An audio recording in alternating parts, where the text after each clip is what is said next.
Hello, welcome to Soulprint Intuitive Tarot. You will be seeing this on February 15th. I hope all of you had a lovely Valentine's Day in whatever way you wish to celebrate it. I'm a big proponent of ensuring that we love ourselves first before we try to spread it around. So there's that. I want to take another look at the convoy. Now, I'm recording this on Sunday, to be fair, so things, when they're this fluid, things can change. But I want to take a look at it today, both from the Canadian perspective and from the US perspective, because, there are some really profound differences. And these are stats that I have heard. Okay, I'm not, promising these are absolutely accurate. But about 90% of Canadian truckers are vaccinated. The Canadian truckers that are involved in this convoy, they're really, really, really in the minority. And more than that, now they're getting like rural farmers involved. And I mean, it's just gotten ridiculous.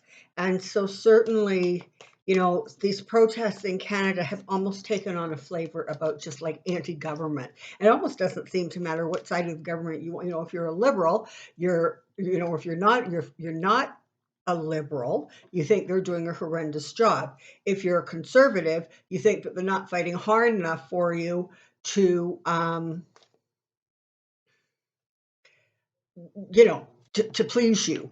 And so it's only the people who are sort of kind of NDP liberal who are sort of focused and aware of what's going on, are going, yeah, you know what, this makes sense, and this convoy needs to be stopped. It's ridiculous. It's gotten out of hand. Okay, so there's that.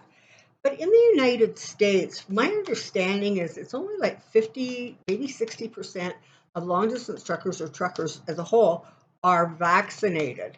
So they're coming across a lot more people on, I presume a day-to-day basis or whatever it is, who, they are not protected, and nor are they, protecting anybody else. But what really has me sort of curious is that Fox News apparently is giving the Canadian convoy, oh my God, so much airtime. And why is that? Like, why is that? The people at Fox News, I mean, never have I seen such a bunch of hypocrites.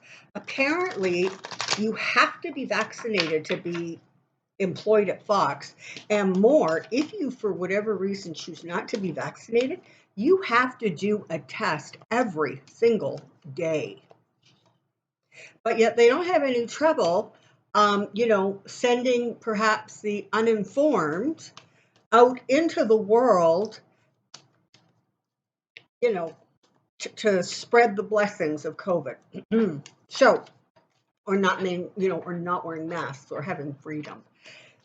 So what's that about, right? Is that being prompted by, the Republicans? Is that being, is there a lot of big Republican money donor behind it? So I want to take a look at it from both sides. So we're going to start with the Canadian side.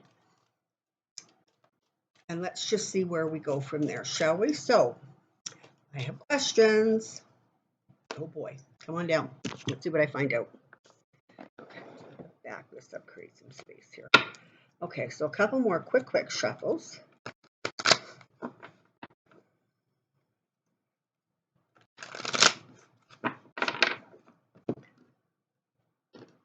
Okay, so Canada, Canada, current convoy, Canada, current convoy, Canada, current convoy.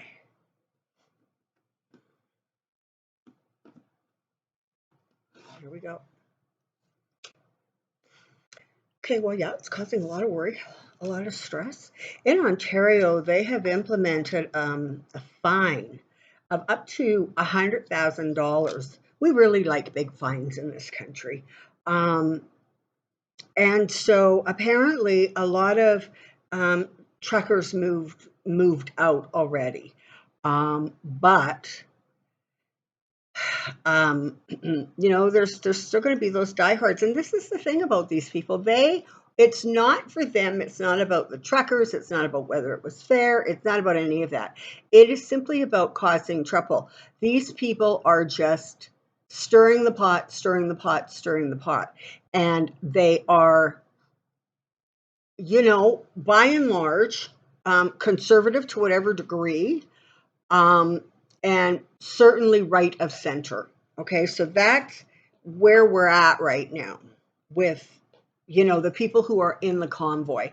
My understanding is there's white supremacist stuff going on out there. There's still American flags. Like, it's just not a good situation any way you look at it. But what we have here is this. It's now gone on long enough, and frankly, to be honest, a little longer than I anticipated.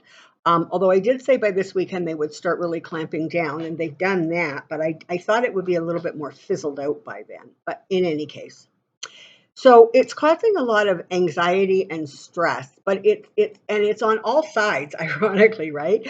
The people who are trying to keep this thing going are getting stressed because their sources of money keep getting shut down. Because every time they turn around and they open up another one, the government steps in and freezes the funds. So that's a problem. There's a problem with some of the fines that are being levied, and there's a problem with there are now a lot of charges being laid. And so even though perhaps it is, Canada tends to be a little bit more quiet about that. They don't like blare the news, but there are absolutely charges being laid. Now, the other thing to remember is that Canada, simply by its nature, really wants to negotiate. Okay, they don't charge in there with the army and start, blasting away. And, Americans might look at that and say, honestly, had you just thrown a few stink bombs or whatever those things are called, you could have dispersed this crowd pretty quickly. But it's just really not.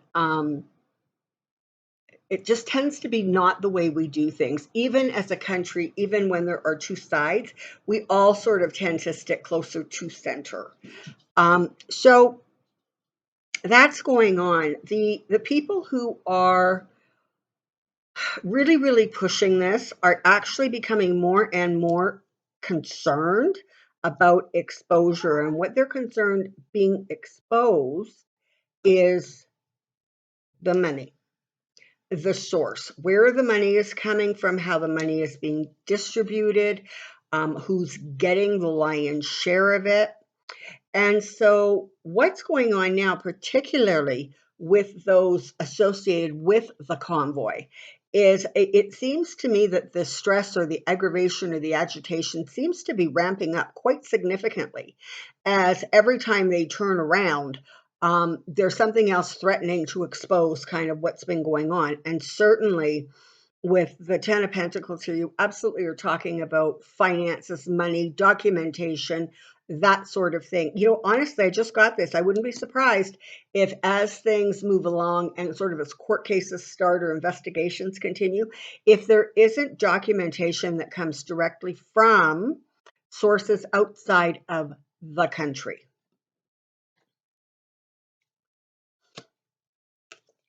But the thing is, Canada can be as caring and compassionate and diplomatic as we want. The reality is the tools that are at the hands of governments, whether they are city governments like mayors, whether it is provincial like premiers, or whether it is federal like, Justin Trudeau. And I'm sorry, I really like this guy, but he needs to get off his butt a little bit and start being a little bit more firm. But what this is that the tools that are at the disposal of the government on all levels are really, really starting to get implemented. Okay. And so that's what you've got here. One of the things that is going to really, really push this is the economic sort of crisis that it is creating on both sides of the border. It's something like just the Ambassador Bridge. Apparently, there is something like $300 million worth of goods and services that go back and forth over that bridge every single day. And they have blocked down that bridge for days and days and days. And so, you know, and this is sort of general, like I think about anybody. You can poke at me, but when you start poke at me and threaten me and yell and scream, but when you actually start impacting my livelihood, um, you know, that's where the corporations get involved. Okay, now I don't know if Ford, for example, who has had to close down or um, pull back on the productivity in their plant in Burlington, Ontario, and I think somewhere in Ohio they had to do this. I am sure that there are some phone calls going on between them and their government reps on whatever level saying, get this resolved, enough is enough. Like, you're impacting our bottom line. We don't like that. So what you have here is things almost sort of coming to a boil, but I don't see them coming to a boil as much with the people in the convoy in this as I see it coming to a boil with different levels of government and corporations saying enough is enough. And so that's sort of interesting, and that's going on.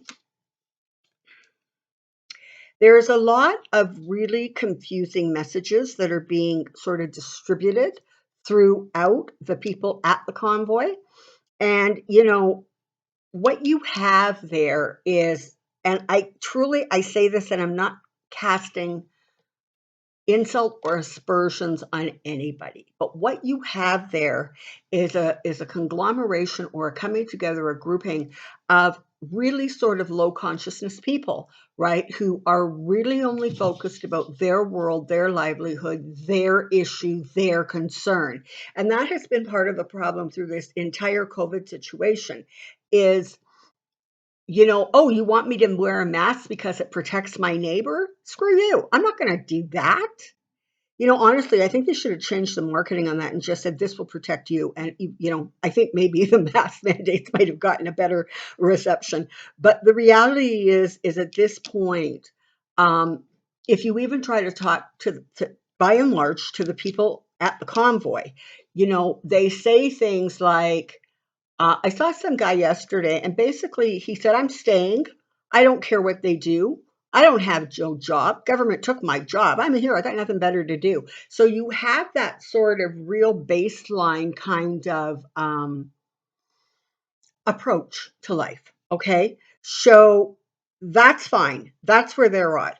At this point, it looks as if in some cases the government is, it feels as if in some ways they're moving kind of slowly, but what I'm actually getting is that they are gathering their resources. Okay. So I think that particularly in some of these smaller areas, I think, and frankly, aside from the Windsor crossing, um, and maybe the one in BC, I'm not familiar with that one, but certainly the one in Alberta, it is a very small town that is sort of attached to the Alberta US border. And so they just don't have the manpower. I mean, a little town in southern Alberta, really, how many RCMP officers do we think they have? And so part of it is drawing the resources, and it's not that they're just starting to, they have been, but this is the energy it feels like. But make no mistake, the governments on all levels are really, really starting to push back and say, you know what, enough is enough. You've had your time. You really need to sort of stop, um, stop acting sort of so entitled. Stop thinking that your words are the only ones that matter. Stop holding the rest of the country hostage. And you're gonna see significant pushback coming over the next 7 to 10 days. Yeah, right now it looks like there's a fair bit of assessing going on. But what's interesting is I look at this card, it feels like there's actually assessment going on both sides. Those assessments being made by government officials, whether that is, the police agencies, the RCMPs, the Ontario Provincial Police, the government. But it looks as if there's actually some assessing going on within the participants of the convoy and within the sort of leaders of the convoy that are still in place. Because, as I said, there seems to be some concern about exposure, about certain areas. And so it looks like there's going to want to be some protection about that. You've got the Chariot, so things are going to move forward, but they're going to move forward. And frankly, this is going to come to a close, okay? Even if it gets a little chaotic, even if, things start ramping up a little bit in terms of pushback, frankly, on both sides. But the bottom line is the convoy was originated on a false idea. The idea was that all of their rights were being infringed upon and they needed to make it stop now. So, riddle me this, okay? This pandemic at the beginning of March is going to have been going on for 2 complete years. The mandates, as we sit here in the middle of February, are starting, in some places, they're already starting to lift. And by the middle of March, the end of March, almost all of the mandates are going to be removed. And again, let's not forget that not only myself, but a lot of people have said by the time you're in March, April, you really are going to see COVID's not going to vanish, but it really is by and large going to be under control enough that we're going to be able to get back to something that looks sort of like a new normal. That's what I see in my cards and with my intuition. So, as I said, riddle me this. You put up with it for 1 year and 11 months. And now you're getting testy about it. Now you have something to yell and scream about. Let's just think about that for a moment. What's behind this? Because I've said all along that the truckers have been used as pawns. So, where's this coming from? Well, there's big money behind it. And there is chaos behind it. There are people behind this who, and again, money is coming from outside of the country, not all of it, but significant amounts of it. Some people have said, is Putin behind this? Is China behind this? Is big money in the United States behind this? I have to say, I kind of want to say, yeah, probably a little bit of all three. Because what this is doing is it is unbalancing the country. And it's creating a stress and a strain within democracies itself. And so, yeah, there probably is money coming from all kinds of places. But again, try to remember that more than 90% of Canadian truckers completely disavow this action. They want nothing to do with it. 90% of our truckers are out there working. And so, kind of what's behind what's going on. And this really does feel like this is more about trying to break the back of democracies. France apparently is really their convoy or their rioting or whatever they're doing out there, is also quite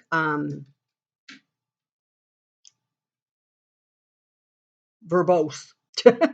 But again, the police there take a very different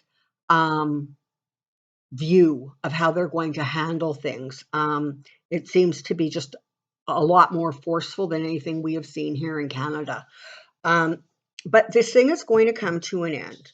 But there really is an effort to destabilize.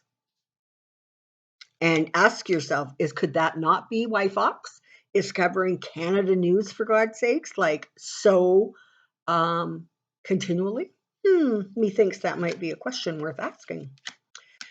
Anticipate things are going to, they're going to build up, they're going to ratchet up, and then they are going to slow down and slowly diminish.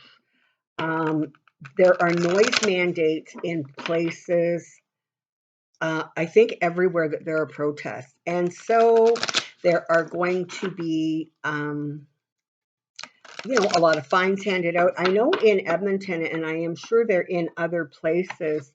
I think it was Surrey, but I could be wrong. Somewhere in BC, I'm pretty sure. The counter protests actually have blocked um, the convoys from getting into some significant areas of like the legislative grounds. Um, so again, the counter protesters are saying, you know what, enough is enough is enough. Yeah, it was somewhere in BC that people were actually, I got this from my girlfriend who lives out there, were actually literally laying down in intersections. They were literally putting their bodies down on the ground in intersections so the convoys couldn't move forward. So you're going to see a little bit more counter protesting also going on as we move forward over the next several days. Okay, so that's Canada. Let's take a look at the States and see what the heck is going on there.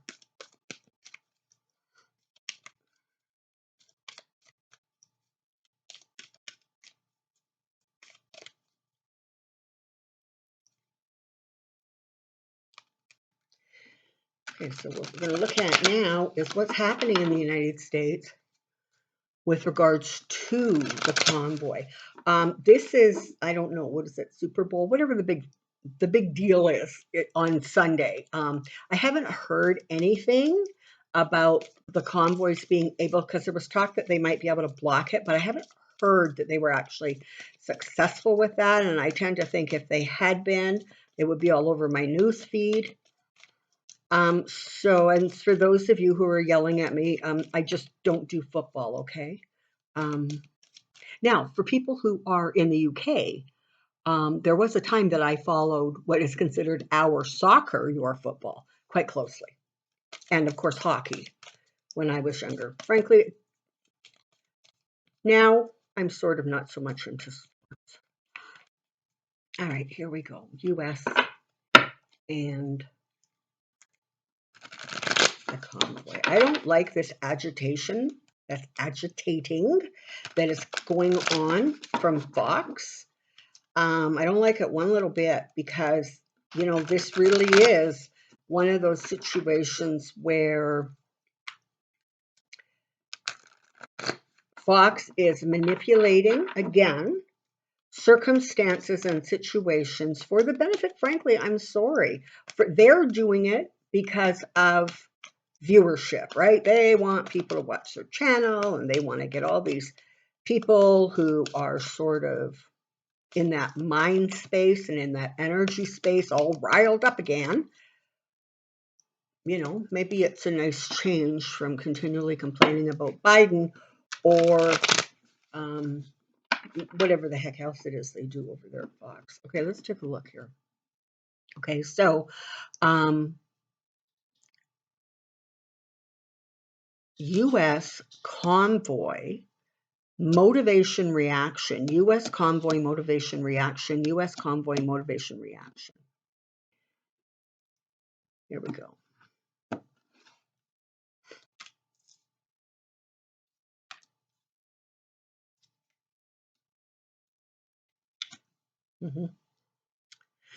Okay, so this is about agitation. This is about, reaching across their borders. And this is people who have a lot of influence, people who have access to a lot of money, funds, resources, but also people who have access to people who are sort of higher up the ladder, if you will. You know what? The reports are out, and your economy is doing really good. Your job numbers are really good. I mean, I get it. People are a little wigged out about the whole inflation thing, but beyond that, by and large, the numbers look good. And from what I can understand, it looks like Biden's approval rating is even going up. So, what is the best way to deal with that? Let's get one of the most significant forms of transporting goods from one place to the other. Let's get those people all riled up so that the average person is reacting to the fact that there's no ketchup on the shelf, or whatever, gas has gone up, whatever it is. So what they're doing, the people behind this that are from the United States, they are literally trying to hold on to the base. Okay, they're trying to hold on to the money from a corporate sense, and beyond that, sort of politically, they're trying to hold on to the base. Um, and what's happening is this convoy became the perfect vehicle. Absolutely the perfect vehicle. It's not going to end. Oh my goodness, it's really not going to end so well. I think what you're going to get is there's going to be people in the United States who are connected to this, who are going to be exposed. They are going to sort of, I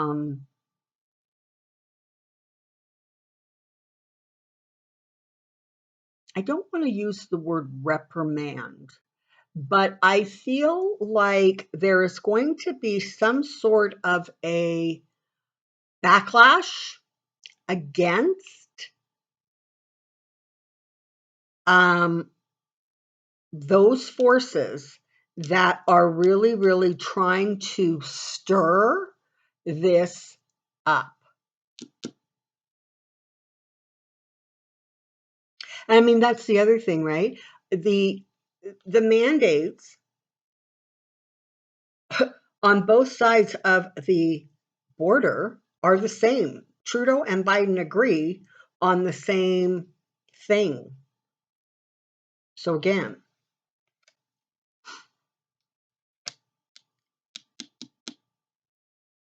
so you're going to get to a place where this is going to lose its power and it's going to start ramping down.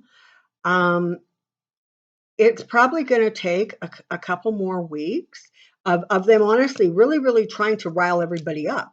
And then when that doesn't work, when they're not able to sort of get people sort of fired up enough, that's where you're going to see things sort of pulling back a little bit. They're going to try, make no mistake about it, like literally buckle in, because you've got some really crazy sort of propaganda stuff that's heading your way. Yeah, you know what? It really does. Again, the economy is going to play a significant role in bringing this situation under control. People reacting to what it is doing to the economy. I also want to say there seems to be in certain places in the country. Um, Again, this is in the United States. People have watched what happened in Ottawa, and police forces, security forces, etc they're taking notes, and they're figuring out how they want to do it so they don't sort of get caught in that same situation where, I mean, for those of you who don't know, part of the problem with the situation in Ottawa is it's not that they're sitting in the block around the government buildings. They have scattered, and so, I guess it must be like sort of, I don't know, trying to lasso a greased pig or something, but they're everywhere. So it's not a matter of, okay, well, if we get rid of this, if we, block these in and then we disperse it, we're good. It's not, because they're like all over the place. Where in other areas of the country, it feels much more like containable, if you will. I don't even know if that's a word, but you know what I mean. So what's happening is, even though really there hasn't been a lot of activity at this point, the police forces, etc., including the government, um, they are on the job. They're strategizing. They're figuring out how to do this, and they have a couple of sort of ways to go depending on what happens within the country. They have sort of a plan in place, but one way or another, they're bringing this down. That's all there is to it. They're bringing it down. And again, there's going to be that exposure pertaining to money. Okay, so there you have that. I'll put this closer on. There you have that. So that's what I know about the convoy. Hopefully next week I'm not looking at it again. I just feel that it is something that we need to really keep tabs on. And so that's why there have been multiple readings, sort of on the same topic over and over again, because it is such a fluid situation that things are just simply changing. Okay, so having said all of that, again, to my donors, oh my gosh, thank you. To all of the lovely, lovely, I get accolades and references that are going on in my comment section from people who have had private readings. Thank you so much for that. And for those of you who are looking for a private reading, I'm booking mid-March, and the information is in the drop box below. Until next time, take care. Be well. We'll see you really soon. Bye-bye.